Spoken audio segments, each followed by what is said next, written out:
Halo semuanya, saya Rodatul Adawiyah. Di video ini saya akan menjelaskan literatur review berjudul Prediksi Pertumbuhan Ekonomi Daerah menggunakan jaringan saraf tiruan backpropagation. Nah, kita akan lihat bagaimana metode ini bekerja dan mengapa banyak penelitian menggunakannya untuk prediksi ekonomi. Mari kita mulai saja. Oke teman-teman, jadi sebelum masuk ke pembahasan utama, kita mulai dulu dari pendahuluan latar belakang. Kalau kita bicara pertumbuhan ekonomi daerah, itu banyak banget faktor yang bikin datanya berubah-ubah. Inflasi, energi, harga komoditas, dan lain-lain. Karena datanya kompleks, metode biasa sering nggak cukup akurat. Makanya sekarang banyak penelitian pakai jaringan saraf tiruan backpropagation karena dia bisa baca pola yang sulit dan kasih prediksi yang lebih tepat. Di sini saya review beberapa jurnal untuk lihat seberapa efektif metode ini buat memprediksi ekonomi daerah. Nah, di sini ada rumusan masalah. Pada penelitian ini ada 4 rumusan masalah utama. Pertama, bagaimana penerapan jaringan saraf tiruan backpropagation dalam memprediksi indikator-indikator ekonomi daerah. Kedua, indikator ekonomi apa saja yang paling relevan untuk dijadikan input model. Ketiga, seberapa akurat model backpropagation berdasarkan hasil penelitian sebelumnya.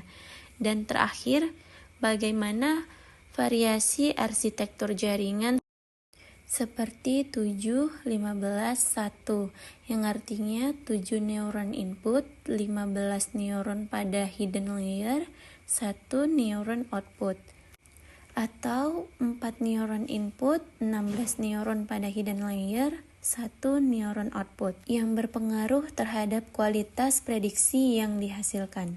Selanjutnya ada tujuan penelitian, yang dimana sejalan dengan rumusan masalah tadi, tujuan penelitian ini adalah yang pertama mengidentifikasi penerapan backpropagation pada berbagai indikator ekonomi. Kedua, mengetahui arsitektur jaringan yang paling efektif digunakan.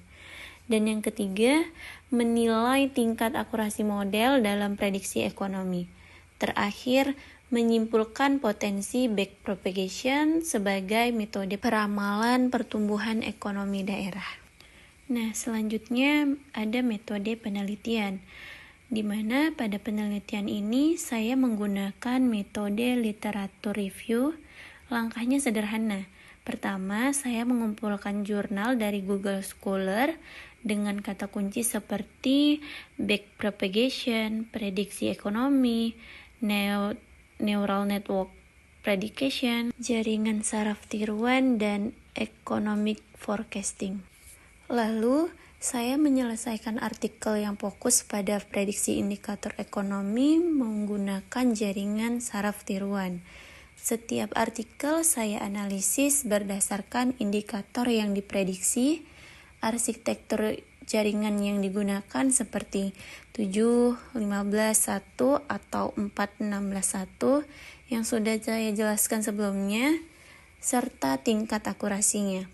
Terakhir, seluruh temuan ini saya rangkum untuk melihat bagaimana jaringan saraf tiruan backpropagation digunakan dalam memprediksi pertumbuhan ekonomi daerah. Selanjutnya di sini ada pembahasan. Dari hasil review terlihat bahwa pertumbuhan ekonomi daerah dipengaruhi banyak indikator dan hampir semua bisa diprediksi dengan jaringan saraf tiruan backpropagation. Yang pertama ada inflasi yang berhasil diprediksi dengan error rendah menggunakan arsitektur 7 neuron input, 15 neuron pada hidden layer, 1 neuron output, dan 4 neuron input, 16 neuron pada hidden layer, dan 1 neuron output. Kedua, ada harga komoditas seperti cabai dan kopi dengan akurasi prediksi mencapai 92 sampai 100%. Ketiga, kebutuhan energi listrik yang berhasil diprediksi dengan MAPE sangat kecil, yaitu 0,4%. Keempat, ada jumlah penduduk dan tingkat pengangguran yang menghasilkan korelasi prediksi di atas 0,99. Selain itu, jaringan saraf tiruan juga efektif memprediksi nilai ekspor dan produksi pertanian.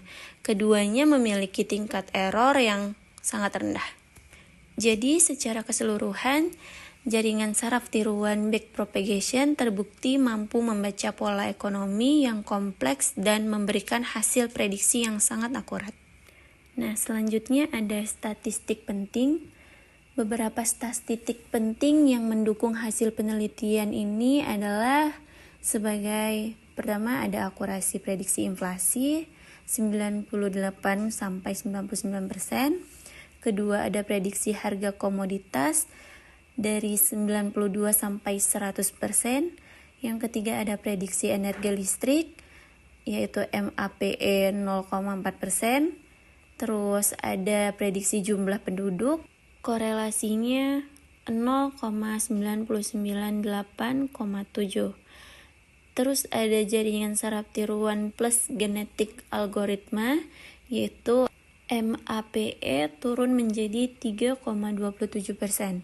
Terakhir ada prediksi ekspor dan hasil pertanian, yang dimana error kecil dan stabil. Angka-angka ini menunjukkan bahwa jaringan saraf tiruan backpropagation adalah metode yang sangat konsisten dan sangat andal untuk prediksi ekonomi. Nah, yang terakhir di sini ada kesimpulannya, yang dimana dari hasil literatur review yang saya lakukan dapat disimpulkan bahwa jaringan saraf tiruan backpropagation merupakan metode prediksi yang sangat efektif untuk berbagai indikator ekonomi. Hampir semua penelitian menunjukkan bahwa metode ini mampu membaca pola data ekonomi yang sangat kompleks dan menghasilkan akurasi yang tinggi. Backpropagation terbukti mampu memprediksi inflasi, harga komoditas, kebutuhan energi, jumlah penduduk, tingkat pengangguran, perdagangan, dan produksi pertanian dengan tingkat error yang rendah. Dengan performa yang konsisten dan adaptif, metode ini memiliki potensi besar untuk digunakan sebagai alat prediksi pertumbuhan ekonomi daerah yang lebih akurat dan berbasis data historis. Baik, sampai di sini penjelasan yang bisa saya sampaikan. Terima kasih banyak sudah menyimak sampai akhir. Semoga penjelasan ini bermanfaat dan bisa membawa wawasan kita semua. Sampai jumpa di video berikutnya. Terima kasih.